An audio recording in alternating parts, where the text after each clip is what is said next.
Buenas tardes a todos. Vamos a iniciar la sesión donde va a participar Beatriz Muñoz Hurtado. Saben todos ustedes que es subdirectora general de Sanidad Animal, Higiene Animal y Trazabilidad. Voy a presentar su currículum y que nos va a hablar de un tema muy importante que es, sobre todo, relacionado con la agencia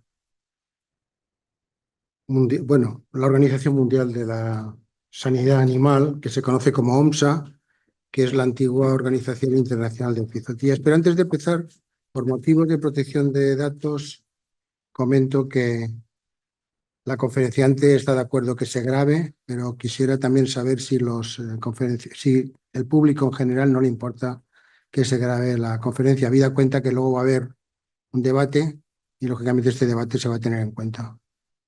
Entonces, si no es así, pues voy a presentar a la conferenciante. Beatriz Muñoz es licenciada en veterinaria por la Universidad Complutense. Es funcionaria del Cuerpo Nacional Veterinario desde el año 1990.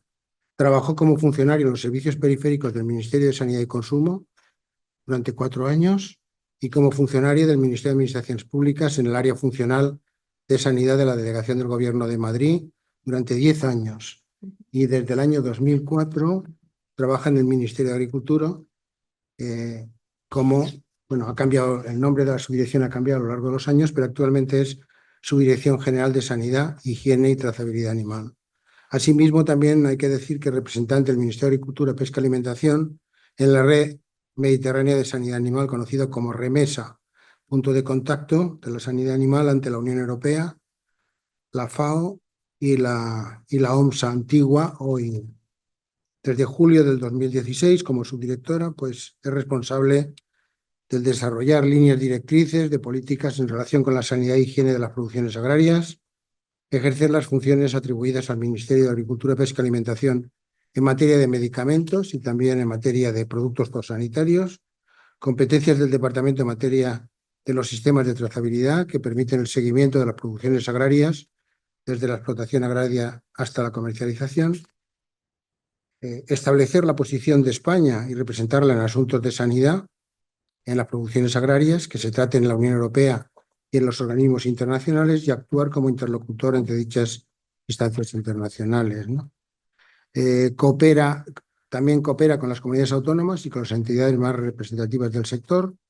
Representa al MAPA como vocal en la CIOA y es representante del MAPA como vocal de la Comisión de Coordinación entre el Ministerio de Consumo, el Ministerio de Sanidad y el Ministerio de Agricultura, Pesca y Alimentación en relación con la Agencia Española de Seguridad Alimentaria y Nutrición del Ministerio de Derechos Sociales, Consumo y Agenda 2030. Y también es representante del MAPA como vocal en la Comisión Institucional de la Región. Entonces nos va a hablar concretamente de los logros de la Organización Mundial de la Sanidad Animal en los 100 años de historia. Es decir, que este año se ha cumplido el 100 aniversario, los 100 años de la creación de la antigua OIE. Y nada más. Esa es la presentación. Muchísimas gracias. Ya le presentaba en otra ocasión. Sí. Es la segunda vez que nos da una conferencia y espero que sea de interés para todos ustedes.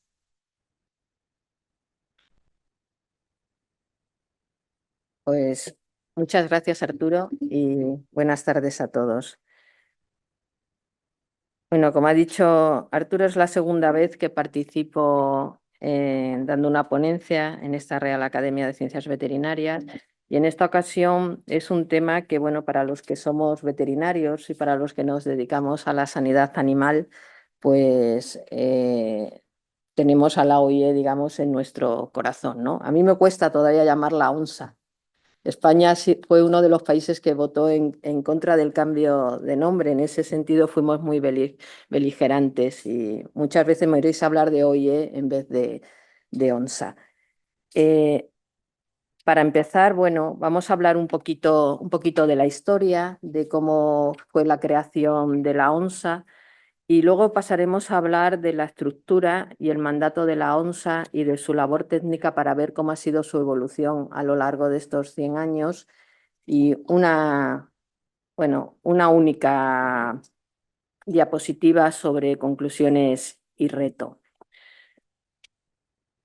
Yo creo que de todos es conocido que la OIE se fundó en 1924 debido a la amenaza que representaba la propagación de enfermedades a través del comercio internacional.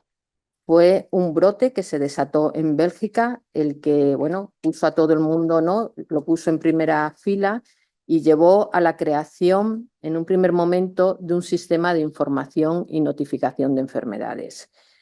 El motivo fue que en 1921 un rebaño de cebú que venía de la India e iba a Brasil transitó por el puerto de Amberes. Aquí se puso en cuarentena y se puso en cuarentena junto con con otros, con otro rebaño, con otro ganado que venía de Estados Unidos. Y este rebaño de Estados Unidos, ¿no?, fue enviado posteriormente por ferrocarril a diversos mataderos europeos. Pues bien, los cebús estaban infestados de peste bovina y el virus se propagó rápidamente por toda Europa a través de este ganado importado, ¿no?, y que compartió cuarentena con estos cebús. Entonces, en este momento, en 1921, hubo una conferencia internacional, el 27 de mayo, en París, y aquí para el estudio de epizotías, y aquí fue donde se decidió la necesidad de contar con este organismo, un organismo internacional, ¿no?, que velase, pues, por eso, para impedir, ¿no?, la propagación de enfermedades a través del comercio. Fueron 28 los miembros fundadores. En aquel momento España pues fue parte de los miembros fundadores. Aquí he puesto en la diapositiva, lo podéis ver, la Gaceta de Madrid que recoge este acuerdo, ¿no? Y he subrayado en amarillo, bueno, firmó el embajador de entonces de España en París.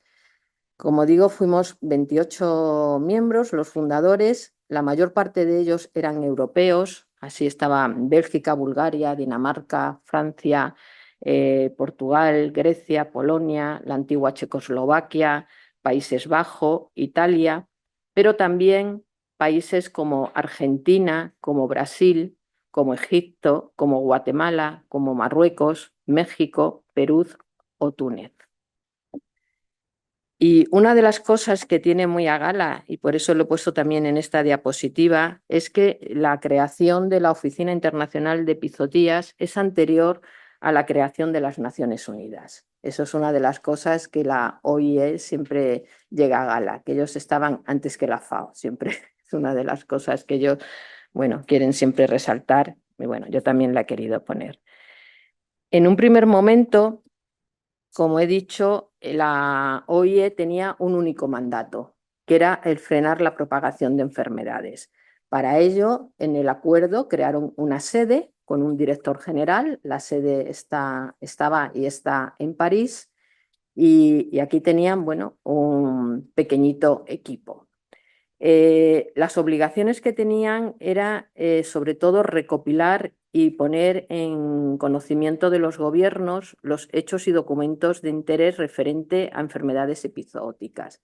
Para eso, los 28 países fundadores se comprometían a, en aquel momento, ¿no?, por vía telegráfica, notificación de los primeros casos de peste bovina o fiebre aftosa. Esto era lo que más preocupaba, ¿no?, en aquel momento. Y periódicamente boletines informando sobre la presencia y extensión de enfermedades en una lista que establecieron en aquel momento y en la que estaban enfermedades como la peste bovina, ¿no?, la fiebre aftosa y también la perineumonía contagiosa bovina, la viruela bovina, la rabia, el muermo, la durina y la peste porcina. Y asimismo, los 28 miembros se responsabilizaban del funcionamiento de la ONSA, de la OIE, a través de contribuciones. Esto es un poco, ¿no?, la creación de la ONSA, con esa sede en París, que sigue estando igual. Se crea, curiosamente, un 27 de mayo de 1921. Actualmente, la sesión general tiene también lugar por esas fechas, siempre es la última semana de mayo, o sea que hay muchas cosas que continúan. Continúa también la financiación a través de las contribuciones de los miembros, o sea que hay muchas cosas de este acuerdo que continúa, así como la comunicación, ¿no?, de enfermedades, que es el principal mandato de la OIE. Pero estamos hablando de 100 años de historia. En 100 años, pues el mandato de la ONSA está claro que ha evolucionado, ¿no? Por un lado, tenemos aquí, hablamos de transparencia, del WAGIS. Este era el mandato inicial. WAGIS son las siglas en inglés del Sistema Internacional de Enfermedades Animales Mundial. Ahora ya no utilizamos un telégrafo, ¿no?, pero sí que tenemos que comunicar igualmente las enfermedades. Hemos pasado de 8 enfermedades que veíamos a más de 120. Ya no solo se reportan enfermedades de animales terrestres, sino también de animales acuáticos y también como 50 enfermedades de animales silvestres. Normalmente está arreglado, se hace una comunicación semestral. Hacemos 2 comunicaciones semestrales sobre enfermedades presentes, ausentes, y de las presentes, bueno, pues se tienen que dar datos adicionales. Y luego lo que hay que hacer es comunicar en 24 horas una serie. Antes había en la OIE una cosa que se llamaba la lista A, la lista B. La lista A era de notificación inmediata en 24 horas. Eso se unificó. Ahora tenemos esta lista donde hay más de 120 enfermedades y ya cada país tiene que, según su situación epidemiológica, tiene que comunicar o no la enfermedad de forma inmediata o de forma semestral. Por ejemplo, ahora mismo nosotros que somos libres de fiebre aftosa o de peste porcina o de influenza aviar, pues si nos entrase un caso de esto tendríamos que hacer una notificación inmediata en 24 horas. Sin embargo, una vez que ya está instaurada la enfermedad en el país, pues ya las siguientes notificaciones son semestrales. Y llega un momento en cuando ya la erradicas, pues que cierras los focos, ¿no? Eso ha ido cambiando. Pero, como decía, ahora la OIE es mucho más, ¿no? Ya no es solamente un sitio donde se recopila información, se difunde, bueno, y se trabaja en aportar conocimiento científico a la epidemiología de las enfermedades, sino que también se trabaja mucho en el fortalecimiento de los servicios veterinarios. Especialmente lo hacen países en vías de desarrollo, pero bueno, también en todo el mundo. En todo el mundo también la OIE hace un importante papel de capacitación.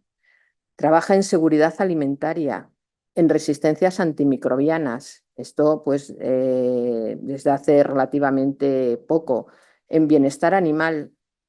En 2004 se adoptaron los primeros estándares en bienestar animal y, cómo no, en One Health, ¿no? Todo el mundo, One Health, está en la boca de todos, y inclusive se ha creado un cuatripartito en donde está la OIE junto con la FAO y junto con la OMS y el NUMA, que es el organismo de la FAO para el medio ambiente, y están trabajando conjuntamente en todo lo que son todos estos temas de resistencia, de One Health, e inclusive estuvieron ante la Asamblea General de Naciones Unidas haciendo una presentación. O sea que cada vez hay muchos otros temas que forman parte del día a día de la OIE y que son igual de importante. Un tema también muy importante de la OIE y que sirvió, yo creo, para consolidarla mucho más, fue cuando en 1995 la Organización Mundial del Comercio firma un acuerdo con la OIE para el acuerdo SPS. Es para evitar barreras injustificadas al comercio, de tal manera que el comercio de animales y de productos de origen animal se tienen que hacer con una base científica. No vale decir, bueno, pues para eso están los códigos, ¿no? Y hay una serie de normas y ahí se establecen lo que un país importador tiene que exigir a otro cuando en relación a una enfermedad. Lamentablemente no siempre se cumple, ¿verdad? En eso Javier es conocedor, pero bueno, ahí está, ¿no? para hacer todo este cambio, esto ha tenido una gran transformación. Hemos pasado en 100 años de una organización que tenía una sede en París y ahí, bueno, luego estaba la Asamblea de Delegados, ¿no?, que se reunía una vez al año, en mayo. Hemos pasado a seguir con la misma sede en París, pero ahora tenemos 13 oficinas regionales y subregionales. De 28 se han pasado a 183 miembros y además hay más de 75 socios y más de 300 centros de referencia. Estoy hablando de universidades o cualquier centro que se dedique a la sanidad animal. Aquí he puesto gráficamente, ¿no?, los 183 países que forman ahora parte de la OIE. Como veis, ya hay una representación muy extensa en todos los continentes. Antes, en los países fundadores, por ejemplo, no había nada de Asia, ¿no? Ahora ya veis aquí que están 36 países de Asia, los 54 países africanos, los 53 países de Europa, 32 en las Américas, con lo cual ya sí que tiene una representación internacional pues total, ¿no? Y también hablábamos que antiguamente solamente había una sede, la sede, el headquarter, que está en París, y ahora mismo ya pues tenemos representaciones regionales o subregionales en todos los continentes. En Europa tenemos varias, aparte de la regional que está en Bruselas, pues se han abierto sus oficinas subregionales tanto en Moscú como en Astana. Bueno, es un continente muy grande, también ocurre algo en América, pues también está en Panamá, en Buenos Aires, también en África, o sea, como veis, ¿no? Existe ahora ya una mayor diversificación, bueno, como toda institución que crece. Esta foto ilustra muy bien el cambio, ¿no?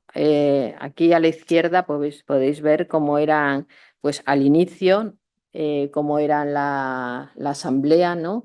Tenemos ahí, me imagino que será de las primeras sesión general en el edificio actual, en el edificio de París, en la Rue de Oisy. Y bueno, vemos aquí a los 28 miembros fundadores, todos son señores muy serios. Y en el lado derecho, ¿no?, aparte de ya que es en color, pero bueno, ya vemos la diversidad, ¿no? Ya la sesión general no se realiza en la sede de la OIE, ahí no habría cabida. Hay un edificio, la Maison de la Chemie, que siempre es donde se realizan esta asamblea general, porque bueno, en esta asamblea se pueden juntar como unas 500 personas fácilmente. Normalmente mínimo son 2 o 3 miembros por delegación, más luego toda la gente que va invitada y bueno, son en torno a 500 personas. Como veis, bueno, aparte de que, claro, aquí eran todos hombres, aquí ya, bueno, hay la diversidad normal del tiempo actual, ¿no? Y ya es muy común ver a lo mejor a africanos que vienen con sus trajes regionales y tal, o sea, ya una mayor diversidad, ¿no?, que vemos en la foto de la izquierda.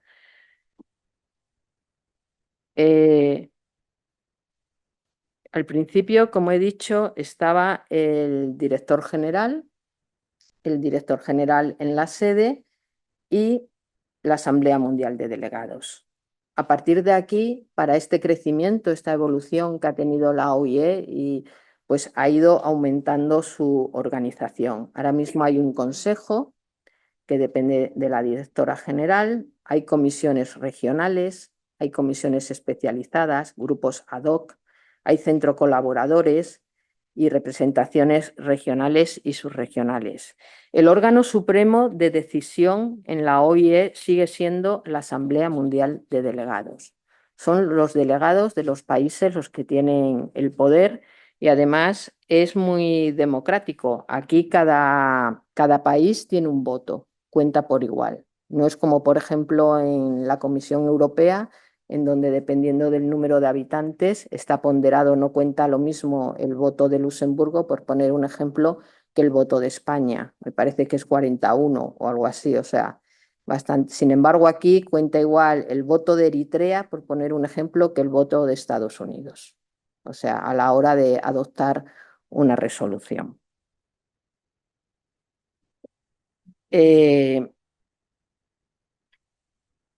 Vale.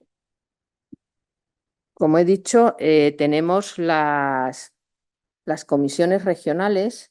Las comisiones regionales lo que hacen es evocar problemas específicos de sus miembros en las diferentes regiones del mundo. Todos lo sabemos, no es lo mismo, aunque se quieran aplicar las mismas normas y todo en todas partes, pero no es lo mismo el nivel de desarrollo de los servicios veterinarios o las enfermedades, las diferentes situaciones epidemiológicas. Por eso es muy importante estas comisiones regionales, que lo que hacen es intentar que, todo lo que se adopta en las sesiones generales luego se pueda implementar a nivel regional y a lo mejor crear programas específicos de cooperación entre sus miembros. Las comisiones regionales dan cuenta de sus actividades y presentan estas recomendaciones a la Asamblea Mundial de Delegados, que es luego la que tiene que adoptarlas para que se implemente. Y bueno, existen unas conferencias regionales que se realizan cada 2 años. Hace 15 días ha sido la de Europa, y en estas se tratan temas técnicos y se organiza la cooperación regional para el control de enfermedades animales.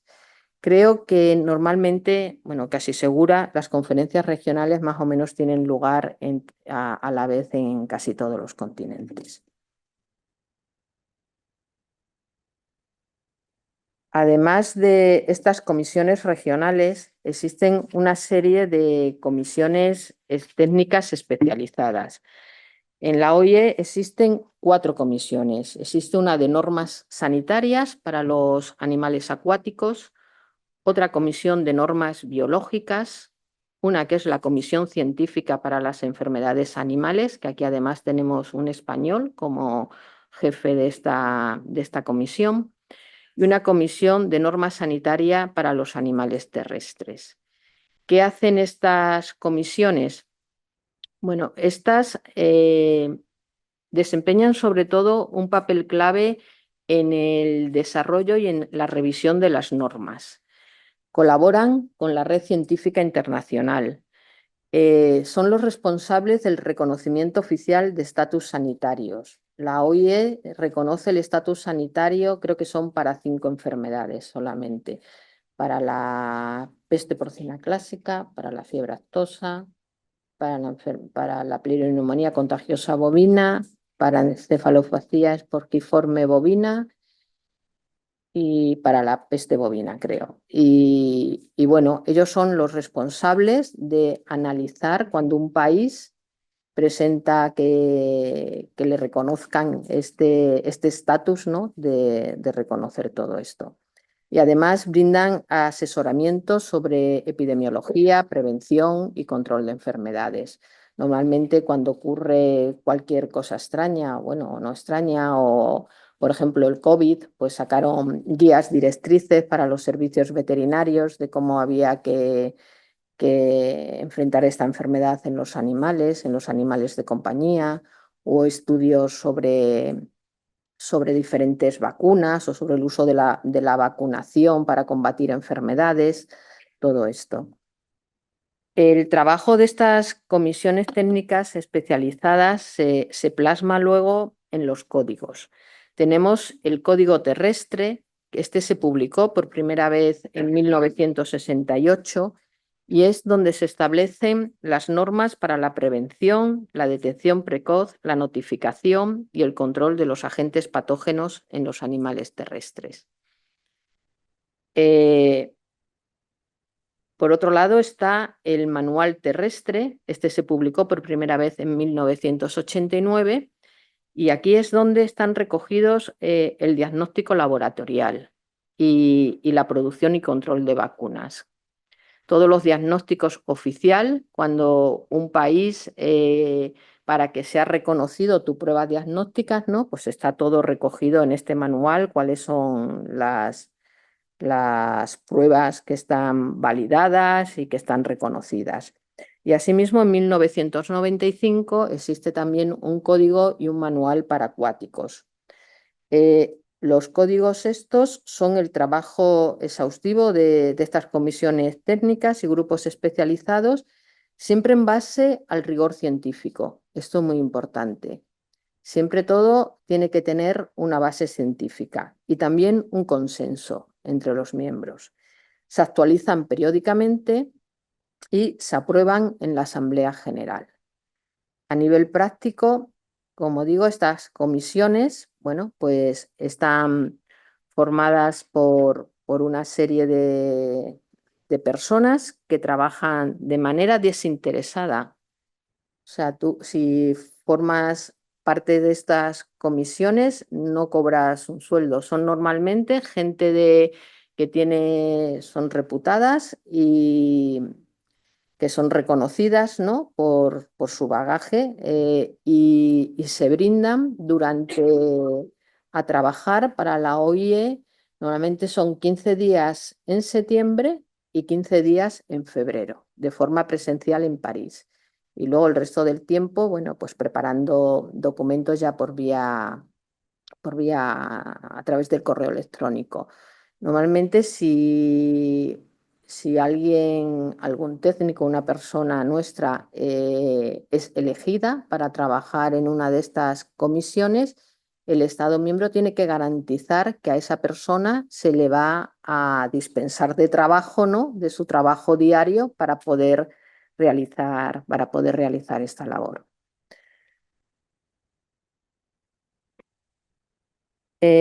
Como he dicho, la OIE en, está basada sobre todo en el rigor científico y para ello se apoya de una serie de centros de referencia, como son laboratorios y centros colaboradores. Los centros de referencia son, bueno, pues la red de expertos, ¿no? La red de expertos que también de forma generosa pues, trabajan para la OIE. O sea, yo se lo digo ahora vamos a ver que tenemos varios laboratorios de referencia en España, ¿no? Y cuando estos laboratorios tienen esta distinción de ser de referencia, es como una medalla, pero no supone tampoco que a las personas que están allí les vayan a dar un sueldo extra ni nada, no. O sea, es como una distinción, te reconocen tu pericia, digamos, ¿no? En España tenemos el Laboratorio Central de Veterinaria de Algete, es laboratorio de referencia para la peste equina. Hace muy poquito, no sé si hace 2 años o así, el laboratorio de Visabet para tuberculosis, pues también obtuvo la distinción de ser laboratorio de referencia. En PPA estaba también Visabet con José Manuel Sánchez Vizcaíno, pero bueno, ahora como se va a jubilar, estamos en conversaciones con la OIE y seguramente si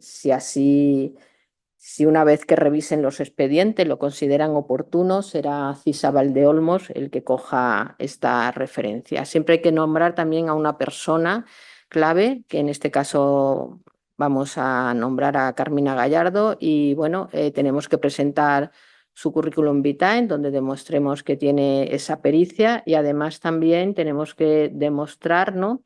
Que en su trabajo dispone de las instalaciones para poderlo realizar. En EEB tenemos, bueno, en enfermedades encefalotransmisibles estas, tenemos a la Facultad de Veterinaria de Zaragoza y para PPC, para peste porcina clásica tenemos el CRESA. En total hay 264 laboratorios de referencia en todo el mundo que cubren 109 enfermedades en 37 países. Asimismo, están los centros colaboradores. Los laboratorios son para una enfermedad en concreta. Sin embargo, los centros colaboradores son más transversales, tienen una aportación más transversal. En España tenemos dos. Tenemos uno que se ocupa de la sanidad de los mamíferos marinos. En este caso solamente puede haber un centro por región, o sea, en toda la región Europa solamente puede haber un centro. Y en este caso es España, la Universidad de Veterinaria de Las Palmas de Gran Canaria, junto con el Instituto Zooprofiláctico de Palermo, de Italia, son los que son centros colaboradores en mamíferos marinos, en todo lo que es la sanidad de mamíferos marinos. Igual conocéis todos a nuestro compañero Toño, ahora no me acuerdo del nombre, igual Toño Fernández, ¿no? Que pues es el que lidera este centro. Y asimismo tenemos también al CRESA, que antes le teníamos como laboratorio de referencia para peste porcina clásico, y ahora con una investigadora, ¿no? como punta visible, pero ahora tenemos también al centro en sí como para la investigación y el control de enfermedades emergentes y reemergentes en Europa. Estos son los dos centros que tenemos. En total, como veis en la diapositiva, son 65 los centros colaboradores que cubren 43 especialidades en 31 países. Al final, el objetivo de la ONSA, de la OIE, como siempre, es el fundamento científico. Todas sus normas tienen que estar basadas en un fundamento científico. Para ello está toda esta colaboración internacional, existe un mecanismo bien establecido, hay una participación de todos los miembros y es bastante democrático y dentro de lo que cabe también bastante transparente. La Asamblea Mundial de Delegados es el órgano supremo de la ONSA. Aquí está formada por todos los Estados miembros y se reúne una vez al año. Nos seguimos reuniendo en París, eso no ha cambiado, nos seguimos reuniendo en París y la sesión general dura 5 días y siempre es la última semana de mayo. Como ya he dicho, la votación es siempre un país, un voto. Eso es importante. Durante la sesión plenaria, aparte de discutir sobre la situación sanitaria mundial y presentar los estados de situación frente a las diferentes enfermedades, bueno, también es cuando las comisiones subregionales, las sedes subregionales, informan a todos los países de sus actividades y dan recomendaciones. Las recomendaciones luego se van adoptando a lo largo de la asamblea, se van presentando durante todos los días y hay un último día que solamente tienen acceso los delegados, no nadie más del equipo, que es a puerta cerrada y es ese día donde se votan todas las resoluciones.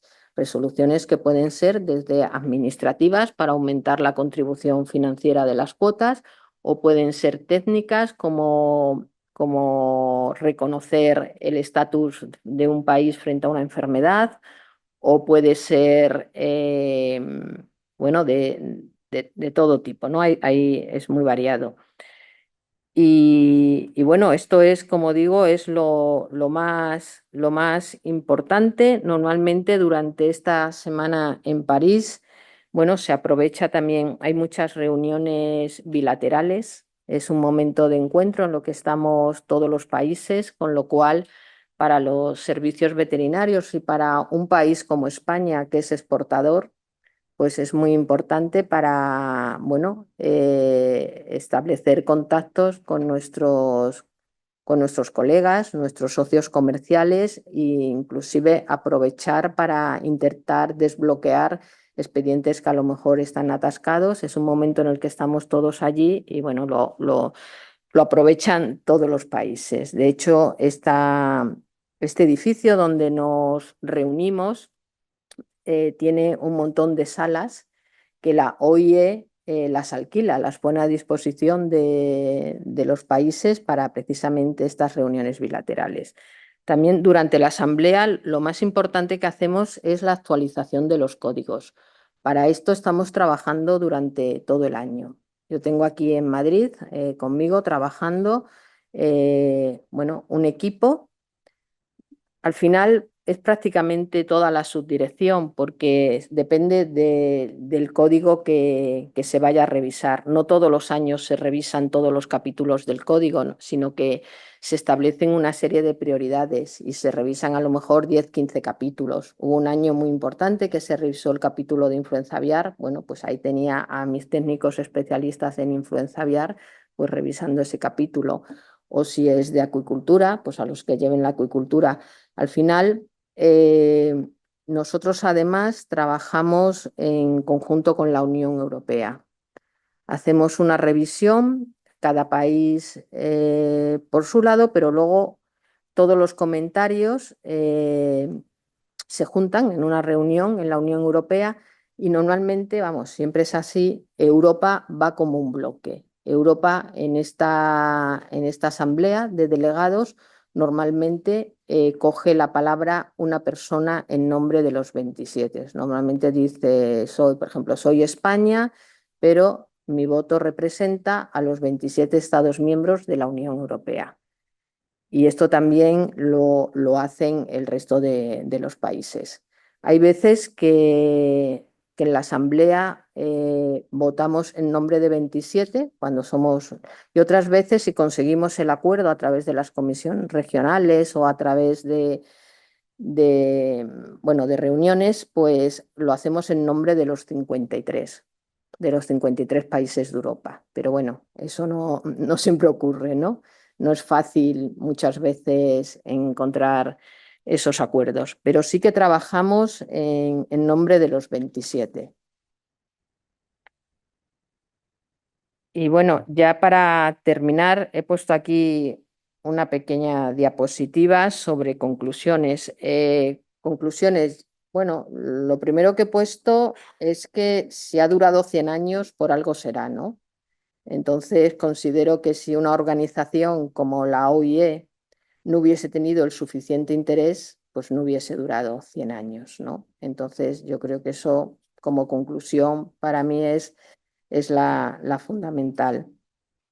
Ahora se enfrenta a retos porque, bueno, por un lado está el core de la organización, que es toda la prevención y control de enfermedades y hay veces que se empieza a difuminar a lo mejor este objetivo principal pues con otros temas, ¿no? Como OANGEL, resistencia, capacitación, seguridad, bueno, todo forma parte, ¿no? de lo mismo, pero nosotros pensamos que tiene que seguir haciendo especial hincapié en su principal objetivo y que fue su creación. Ahora mismo también está previsto la revisión de los textos básicos. Aquí partimos de un acuerdo que se hizo en 1921, que se firmó en 1924, que son los textos básicos de la organización. Y luego lo que se ha ido es añadiendo procedimientos y al final hay como, nadie sabe muy bien, ¿no?, cuáles son los estatutos básicos de la organización. Entonces, bueno, ahora el principal desafío que tiene la OIE de carácter administrativo, pues es ese, es la necesidad de revisar estos textos básicos y su gobernanza para, sobre todo, mejorar su agilidad estratégica y su preparación para retos futuros. Otro problema que tiene es el sistema de financiación. Aquí tenemos un sistema de financiación que está como al principio con cuotas voluntarias. Hay 6 niveles de cuotas, no sé, son 5 o 6 categorías de cuota, pero cada país elige en qué nivel quiere estar. Y bueno, hay bastantes diferencias de estar en un nivel como España, que contribuimos, creo que son en torno a 300.000 euros al año, a países que igual pagan 50.000. O sea que el abanico es muy grande. O países que tienen una cuota extraordinaria, como puede ser Francia, que al tener la sede y tal, pues no sé cuánto da, pero da bastante. No sé si es 1 millón o cuánto. Y luego también, ahora hay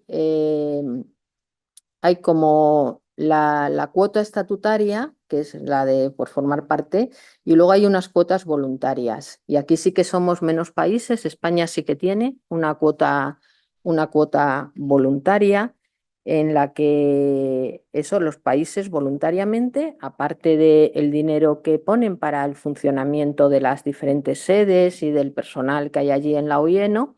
Pues además ponemos un dinero concreto. Normalmente este dinero, el país que lo pone, claro, dice para qué lo quiere, como es lógico.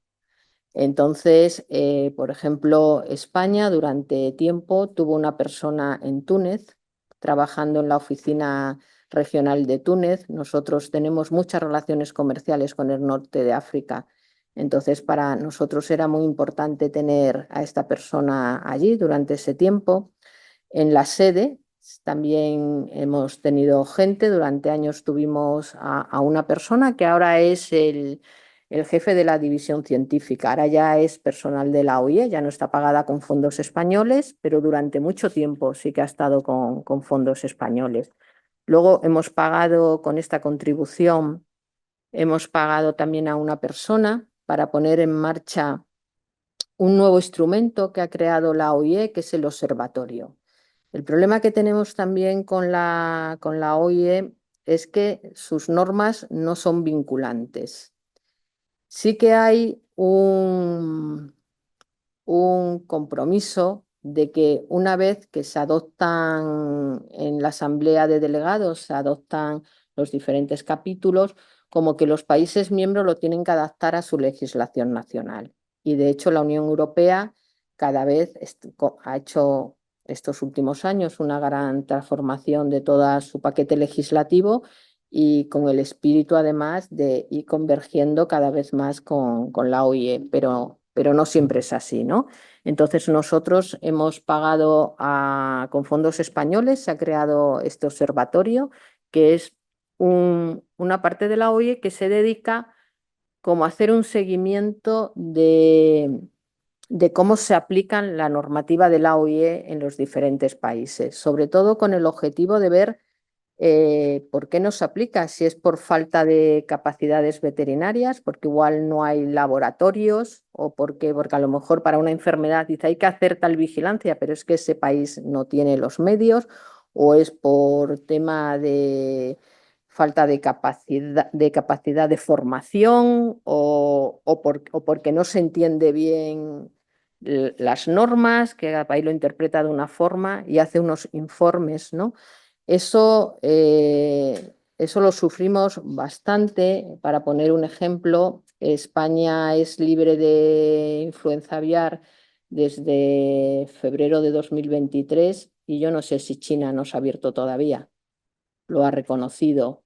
O bueno, también Sudáfrica, también teníamos ciertos problemas, o miles de ejemplos. Tampoco, también Europa también se tiene que mirar el ombligo, ¿eh?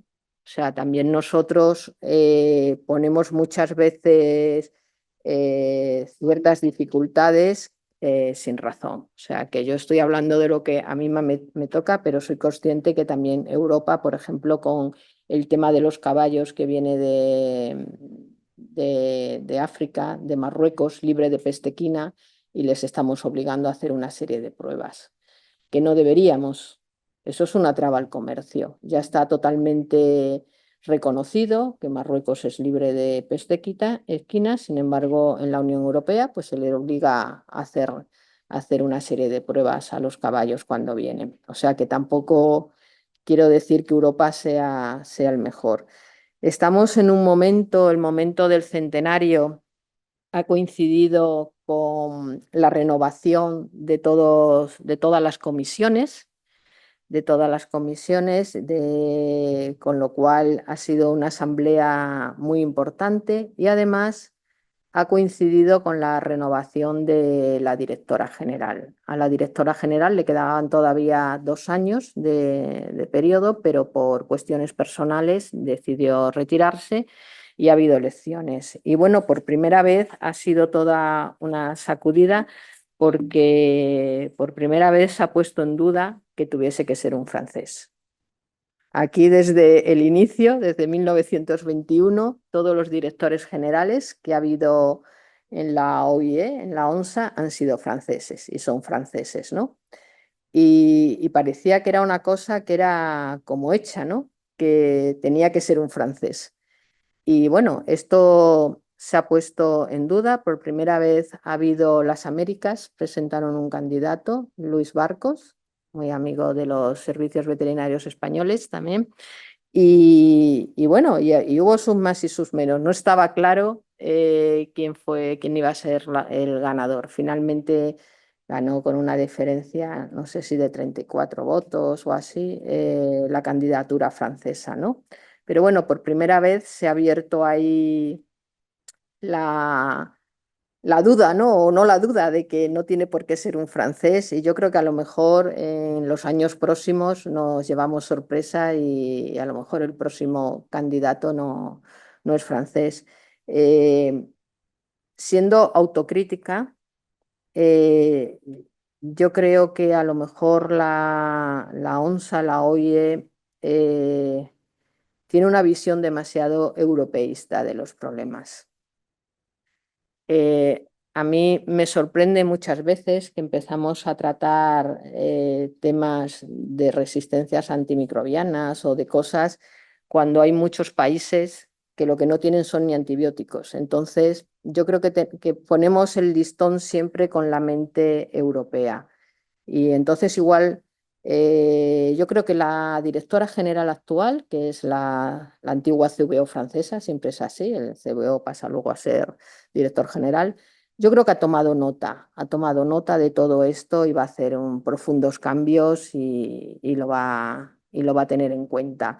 El sistema está organizado, están las representaciones regionales y bueno, yo pienso que cada vez van a tener más papel y es bueno que no solo tengamos la visión europea, siendo yo europea, ¿no? Pero pienso que es bueno para la organización. Y bueno, creo que esta era ya la última diapositiva. Clara, para cualquier pregunta.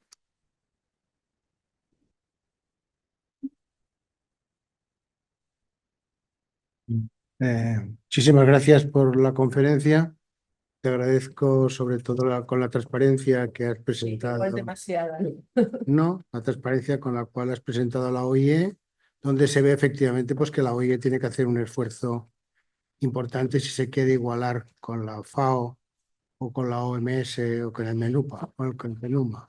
Quiero decir que son organizaciones más nuevas, parece ser, ¿no? Son más nuevas, pero en cambio quizás el crecimiento ha sido distinto, ¿no? Bueno, yo no creo que la OIE tenga que hacer un esfuerzo. Yo creo que la OIE, como digo, tiene a gala que ellos son anteriores, ¿no? Y el cambio a ONSA es precisamente para igualarse, ¿no? Con la OMS, con Organización Mundial, tal. Pero yo creo que no nos tenemos que sentir inferiores o compararnos. Yo pienso que el nombre de la OIE estaba ya muy reconocido y cuando todo el mundo hablaba de la OIE sabía de qué hablaba. Bueno, igual dentro de unos años todo el mundo sabrá lo que es la ONSA, ¿no? Pero si ya tienes una marca reconocida, ¿por qué cambiarla? Con lo que cuesta hacer marca, ¿no? Entonces, nosotros no hemos entendido no es que así explicamos mejor lo que hacemos. Bueno, pues no sé. Muy bien, de todas Yo creo que maneras, se tiene que quitar un poco de complejos igual. exactamente. De todas maneras, abrimos la conferencia de discusión. ¿Hay algún académico que quiere participar? Sí, mis felicitaciones sinceras por la conferencia, que ha sido muy aclaratoria de muchas cosas y además muy resumida, lo cual también es de agradecer, ¿no? Yo creo, estoy de acuerdo contigo exactamente en lo que acabas de decir en relación con la OIE y esa especie de mirada hacia otras organizaciones a las que en absoluto tenemos que envidiar, creo. Y te quería preguntar un par de cosas. Primero, yo no tengo claro, al menos, la diferencia entre director general y presidente. Ha habido presidentes, los directores generales, sí tengo claro, vaya, pero como el único español que ha presidido, entre comillas, la OIE ha sido un español que representaba a Venezuela, lo sabes muy bien, Carlos Ruiz Martínez, allá por los años 60, 50 y tantos, 60 y tantos, que fue un exiliado, que trabajó en el Patronato de Biología Animal durante algún tiempo, un cordobés, que yo creo que fue veterinario militar inicialmente, pues, y que no aparece, realmente no aparece demasiado en los anales de la OIE, o por lo menos en algunas cosas, en algunos documentos. Y en este sentido, además de reivindicarle, yo le conocí personalmente cuando vino a España en los principios, estaba yo haciendo la tesis doctoral, 72, 73 aproximadamente, pero hubo una contribución, creo yo, y esa es la pregunta, creo yo, española a América, desde el punto de vista de la OIE, con personajes como el propio Carlos Martínez, al que acabo de referirme, como Carlos Díaz Hungría, que trabajó mucho en tripanosomosis y que también le conocí aquí después de su exilio americano en Madrid, como Félix Gordón Ordaz en México, incluso algunos no veterinarios, como un farmacéutico que también fue compañero mío en Salamanca, que era Francisco Giral, hijo del presidente de la República Española, que se exilió también en el año 35, 36. ¿En qué medida tú crees? Hay alguno más, seguramente hay más gente, pero yo creo que sí que es, en mi opinión, necesario un poco reivindicar esa contribución de los veterinarios españoles en otros países, a propósito de la OIE, del desarrollo de la OIE, etcétera, etcétera, y sobre todo, por lo menos para tenerlo un poco más claro, esto que te preguntaba de la Dirección General, que aparece, él aparece, no sé si aparece, los documentos que yo he consultado de Carlos Ruiz Martínez, ya no sé si era, sí, yo creo que aparece más como presidente que como director. Es que tenía una diapositiva, igual es que no mandé la última versión, no sé, sobre el Consejo. En la OIE está la figura de el director general, la directora general, que es el que está en París, ¿no? Y lleva todo el tema, se encarga, bueno, pues que todo funcione, ¿no? Administrativamente, bueno, y científicamente. Y luego hay una figura que es el Consejo. El Consejo es el que representa a la Asamblea Mundial de Delegados entre cada asamblea, porque como habéis visto nos reunimos una vez al año. Pero el Consejo sí que se reúne varias veces al año y es el que nos representa. El Consejo está formado por el presidente de la OIE, que se acaba también de... Es que en el centenario ha coincidido todas las votaciones. Este año, bueno, hay un presidente, un vicepresidente primero y el presidente saliente. Y el vicepresidente primero siempre pasa luego a presidente. Pues este año la presidenta es Portugal, es Susana Pombo, nuestra compañera Susana Pombo, y luego tenemos un vicepresidente que es de Bahrein, la verdad, su nombre no me lo sé, y el presidente saliente es de Paraguay. Presidente saliente es de Paraguay. Y luego hay 6 delegados. Y lo que se busca es que estén representados, pues haya una representación internacional. Y aquí está Japón, Nicaragua, Eswatini, Nueva Zelanda, Reino Unido y Senegal.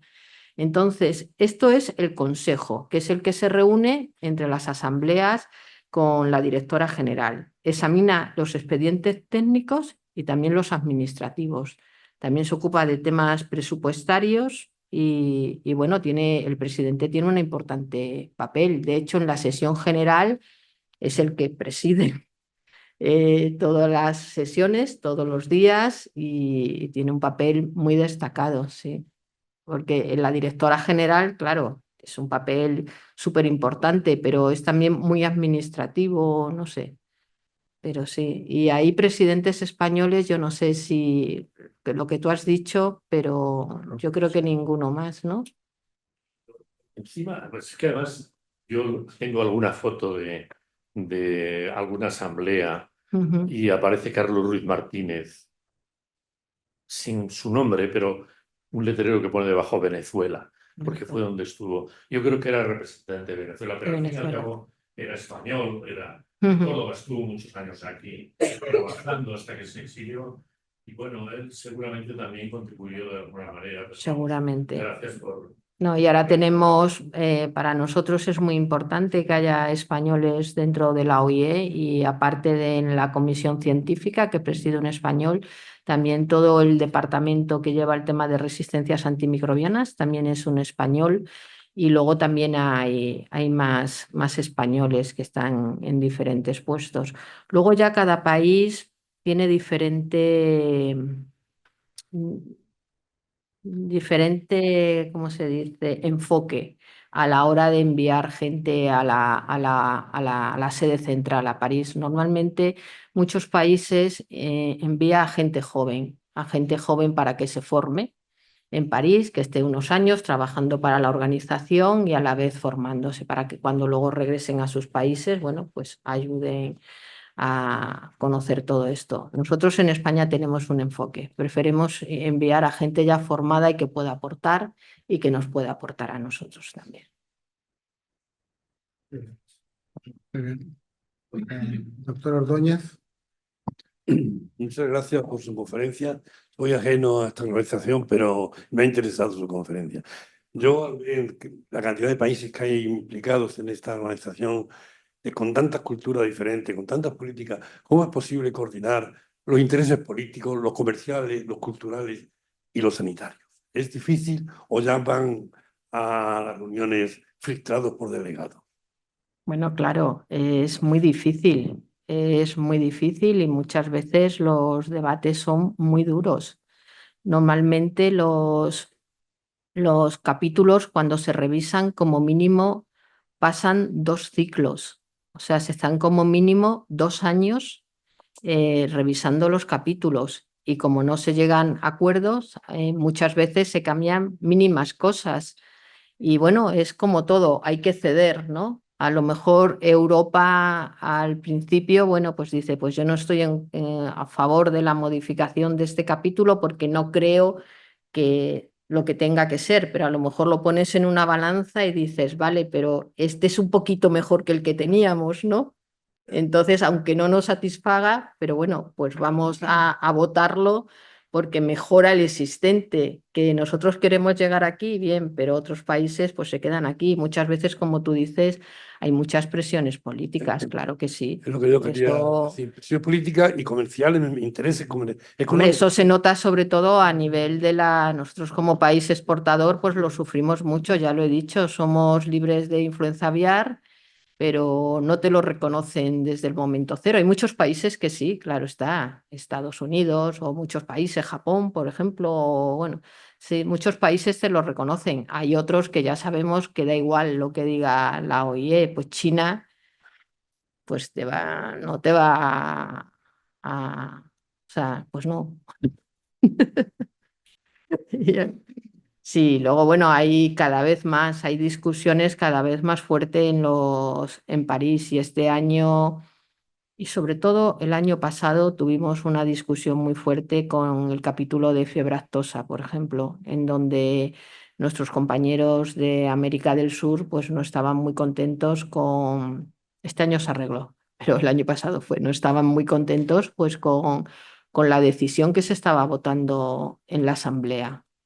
Y hubo, bueno, argumentos muy fuertes de la delegada argentina y en nombre del resto de países y países, bueno, pues que no estaban de acuerdo de cómo se estaba adoptando ese capítulo, por ejemplo. Y al final, pues se decidió no adoptarlo y llevarlo a revisión un año más y tal, y se van buscando consensos. Y bueno, pero sí, no es fácil, no es fácil. Es aquí difícil con 17 comunidades autónomas, pues con 183 países, pues mucho más. ¿Quiere intervenir? Doctor Tarazona. Muchas gracias. Excelente conferencia. Entonces, a mí por lo menos me ha ilustrado mucho. Tengo una pregunta. En principio, por lo que ha presentado, uno de los temas fundamentales es la declaración por parte de los países de enfermedades que en principio están libres y que aparecen. ¿Existe algún sistema de control o información suficiente para ver que esas declaraciones, que los países realmente hacen las declaraciones en su momento, o hay experiencia que indica que confirma que los países realmente hacen esas declaraciones? Yo tengo una discusión con mi jefe. Tengo una discusión con mi jefe todos los días, bueno, no todos los días, pero porque el que declara es el que sale retratado, claro está. Y con un país como España, ¿no? Pues tanta transparencia como dice mi jefe. Pero bueno, son las normas y digo, hay que declararlo y qué tal, y nosotros declaramos todo, ¿no? Pero la ONSA ha creado a través de las nuevas tecnologías, ellos tienen buscadores en los países y van rastreando. Y a lo mejor, por ejemplo, salió una noticia de que la Universidad de Valencia había detectado COVID en unos bisones silvestres y nosotros no lo declaramos, pero no lo declaramos porque pensamos que ese diagnóstico no estaba bien hecho. Nosotros por pronto no eran las muestras de elección, eso lo primero, y luego nosotros le dijimos a esa investigadora que le pasase. En el mundo nadie había descubierto COVID en bisones silvestres. Yo cuando nadie lo ha descubierto ya me pongo a temblar, ¿no? Vamos a ser los primeros. Bueno, pues pasarle las muestras al laboratorio regional, no, ni siquiera a nosotros, al regional. El regional lo hizo y salió negativo. Lo hicimos en Algete y salió negativo. Sin embargo, la noticia sí que salió en los medios. Entonces, por ejemplo, la OIE nos llamó, bueno, se escribió que por qué no habíamos notificado eso, ¿no? Y entonces tú tienes, bueno, que argumentar. Nosotros argumentamos, ¿no? Nosotros hemos hecho estos análisis y los análisis oficiales dicen que son negativos. Los investigadores, con una PCR que han montado ellos, que además sí que le publicaron el paper, bueno, pues dicen que es positivo, pero nosotros todos los análisis que hemos hecho y analítica posterior que hacemos a animales que se recuperan en centros de recuperación de estos o tal, pues no nos ha salido, o sea, nada nos indica que esto... Entonces sí que hacen un seguimiento y cada vez más. Se apoya mucho en todas las redes sociales. Por eso cada vez es más complicado, entre comillas, esconder algo.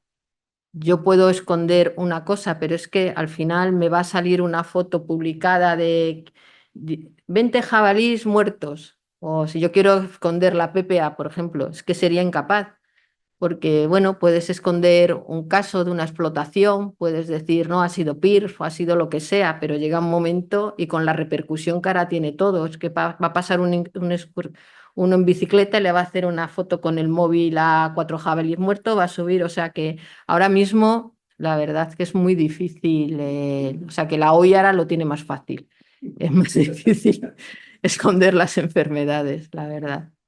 Estupendo. Te las declaran solas, la gente es muy, muy atrevida. Muchas gracias.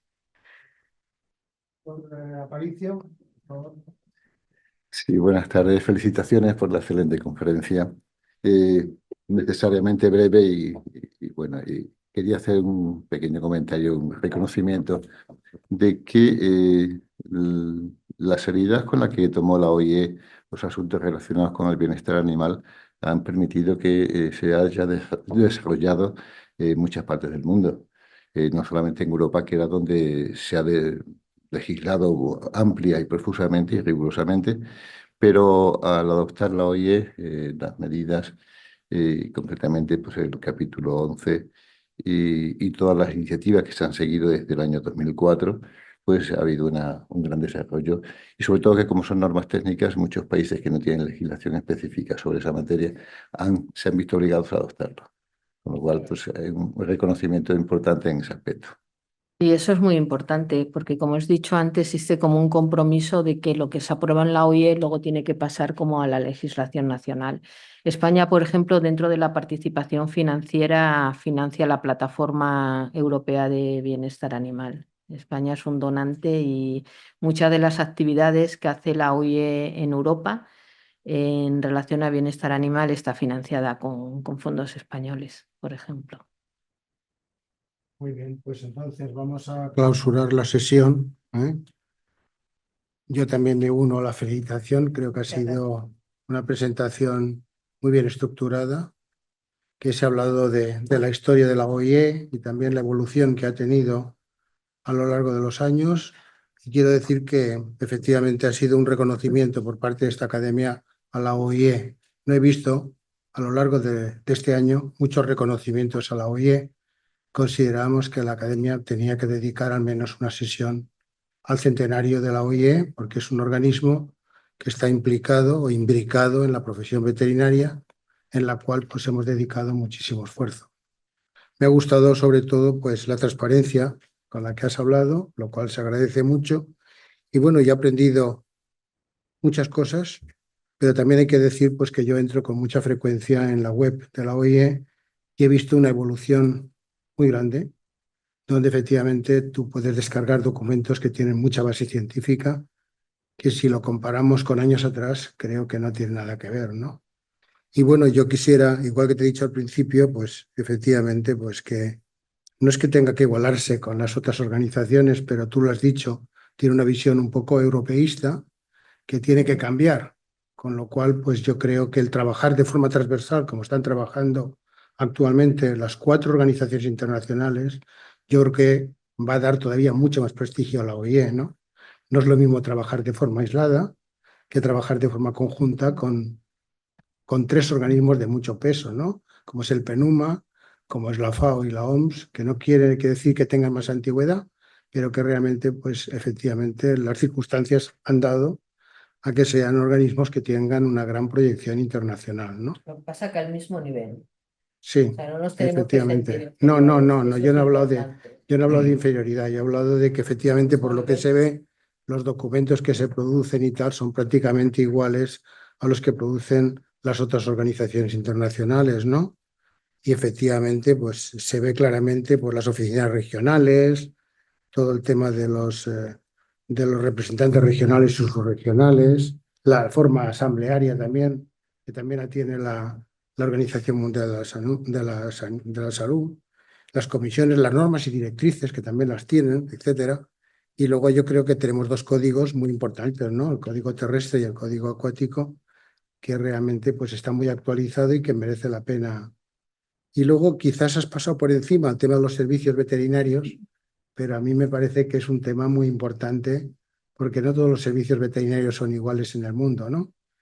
En consecuencia, los servicios veterinarios yo creo que también, pues a través de la OIE también han tomado un cuerpo de doctrina mucho más importante que lo que tenía, ¿no? Si lo comparamos con otro tipo de servicios, Sí, bueno, esto por es ejemplo, un de salud tema, sí, lo he pública, ¿no? pasado por encima, es un tema que también dedica mucho la OIE a lo que es la capacitación de los servicios veterinarios, sobre todo lo he dicho en países en vías de desarrollo y tiene muchos proyectos y muchas veces que estos países estén en la OIE y formando parte de estos proyectos es importante para que el Banco Mundial les dé créditos y puedan reforzar sus servicios veterinarios. Hacen muchos cursos se hace muchísima formación, se les apoya también laboratorialmente. Todos estos laboratorios de referencia muchas veces lo que hacen es analizar muestras de estos países que no tienen la capacidad, o vienen personal de estos países a formarse a los laboratorios o se les da material. O sea, sí hay una labor importante ahí de capacitación y de formación que se centraliza a través de la OIE. Sí, yo he visto realmente que en algunas especialidades han hecho un esfuerzo muy grande. Por ejemplo, en el tema de antibioresistencia se ha visto un desarrollo por parte de la OIE impresionante, ¿no? Sobre todo en la clasificación de antibióticos, en los sistemas de control, etcétera. Por lo tanto, yo creo que tenemos que reconocer también la labor que está haciendo y, bueno, felicitaros también a vosotros porque realmente sois el conducto, ¿no? Sois, al fin y al cabo, la correa de transmisión, ¿no? De la OIE, que sin vosotros realmente pues, no se llevaría a cabo este tipo de acciones. Es que es un trabajo enorme el que da la OIE. O sea, estamos trabajando para estudiar y renovar todos esos capítulos, pero también todo el tema de las comunicaciones, y la verdad que es un trabajo muy importante y hay que dedicar muchísimo tiempo. Y luego, por ejemplo, yo llevo yendo a la Asamblea de París, no sé, unos 15 años seguidos, 10, 15 años, y es agotador. O sea, pero es agotador, sobre todo para un país como España. Empieza un domingo, normalmente vamos un domingo, y yo normalmente me volví al jueves, salvo esta vez que fui como jefa de la delegación, porque Valentín Almansa, que es el delegado de la OIE en España, estaba en China acompañando al ministro, entonces estuve yo como jefa de la delegación, entonces me quedé toda la semana, hasta el viernes incluido. Pero es agotador. Empiezas normalmente con una reunión de coordinación a las 8 de la mañana de los 27 Estados miembros, con lo cual, claro, el hotel lo sueles tener un poco retirado, ya te pegas el madrugón, y luego ya empiezan las reuniones. Además, hay muchísimos tiempos muertos, pero en esos tiempos muertos se, se aprovechan para los acuerdos bilaterales. Con Javier siempre nos manda algún recado, habla con China, habla con Japón, que tengo el expediente este, ¿no? Bueno, todas las asociaciones, ¿no? Saben que vamos a mayo, ¿no? En mayo, y es todos, ¿y qué pasa de lo mío, no? Es el momento de hablar con todos. Termina el trabajo como a las 6:30, pero luego ya empiezan los cócteles, pero los cócteles es más trabajo. Con lo cual al final sales del hotel tempranísimo y vuelves pues a las 11, a las 12 de la noche. O sea, es agotador, ¿eh? La semana en París. Normalmente cuando dice la gente, ¡ah, qué bien! Una semana en París, sí, pero es agotador. O sea, pero bueno, está Muy bien. bien. Bueno, yo tenía ya que concluir, pero hay una intervención de un académico por vía virtual, que es el doctor Alberto Zique, que quiere hacer una pregunta. Dice el doctor Zique, ha hablado de seguridad como un aspecto transversal de la organización.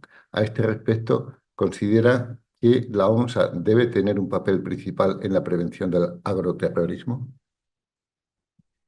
Sí, y de hecho lo tiene. Y de hecho el año pasado hubo una, a la que asistí yo, con una jornada o un seminario muy importante de la ONSA dedicada al agroterrorismo, en la que participaron también fuerzas de seguridad. Y de hecho yo creo que hablé con el doctor, con Alberto Zique, para invitarle y que me acompañase, pero al final por diferentes motivos no pudo ser. Pero sí, es una labor muy importante. El agroterrorismo se tiene muy en cuenta, y sí que se trabaja a nivel de la ONSA.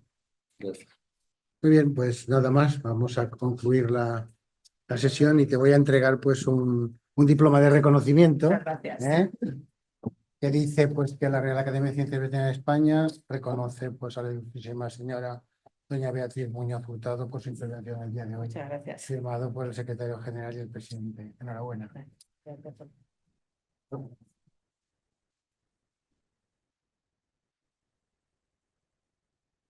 Muy bien, pues se levanta la sesión y se agradece también a todas aquellas personas que nos han seguido por vía virtual. Buenas tardes a todos.